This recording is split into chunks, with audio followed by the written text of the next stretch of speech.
सुप्रभात। Hello friends, आज मो मंजा पतुआ बनैबा जाऊँगी। एठी गोटे मंजा आनी बाड़ी रे हमर कदली गछ अच्छी से मंजाटे आनी ताकू धोई धाइकी काटिकी ताकू चकटिकी लुण देकी रखी कहीं नरम हम चकटिले ताकू नरम हम। तापरे किछि आलू नहीं अल्प नहीं आलू मंजा परिमाण टिके अधिक अच्छी आउ कटा पियाज एठी नहीं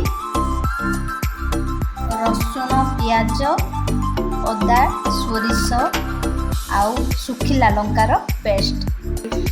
वर्तमान कढ़ई रे किछि तेल पकेइछि तापरे तेल वर्तमान ताती गलानी आमे एबे कटा पियाज पकेइबा।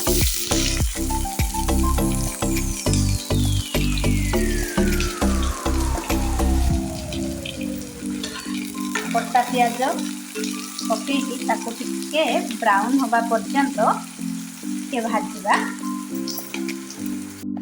वर्तमान एबे देखंतु पियाज ब्राउन हो गलानी।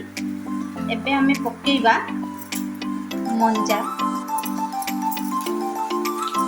मंजाटा देह को भारी हित आउ खाइबा को मध्य बहुत टेस्टी किंतु काटिबा को टिके कष्ट।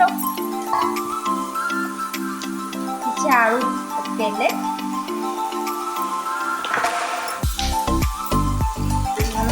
स्वाद अनुसार टिके लुण देले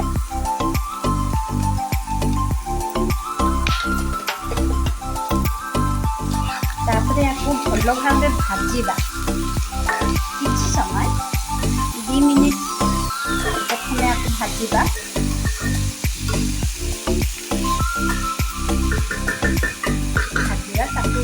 घोड़े देवा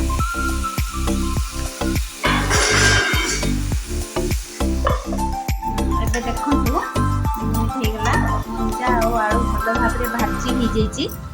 एबे मसला बटा मसला अच्छी ताकू पकेइबा।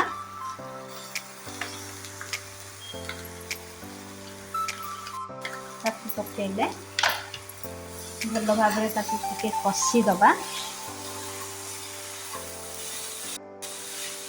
मंजा मते कदली सब मंजा भंडा ये सब जी रेसिपी मत भारी भल लगे। एगुड़ाक देहपाई भी भल। जदि आपण आलू न पकेबे भी भल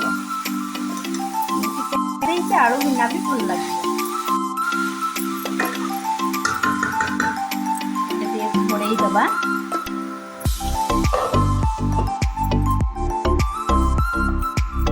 देखा मंजा पतुआ मसलाटा कषा हो गलानी।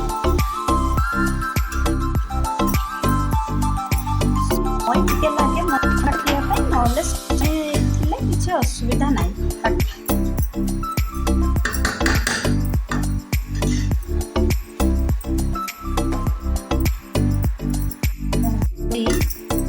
वीडियोटी भल लगी थाए आपण लाइक और सब्सक्राइब कर दो। देखो किसी पानी ऐड कली टिके अल्प समय तापर पूरा मंजा आपनकर कंप्लीट। आमर ओडिया घर ये विशेष के ओडिया घर खाद्य।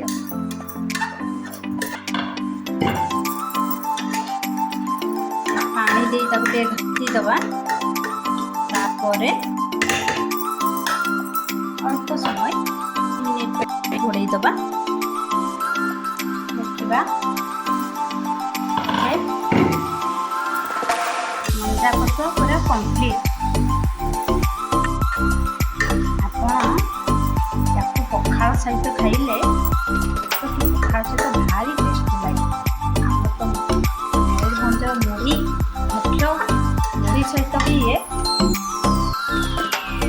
भारी भल लगे। आपण मो भिडियोटी को पूरा देखि आपण मानक बहुत बहुत धन्यवाद।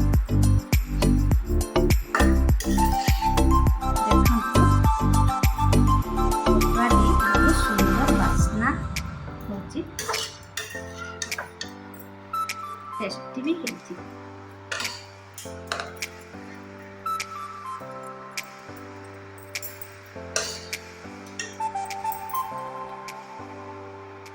ଧନ୍ୟବାଦ।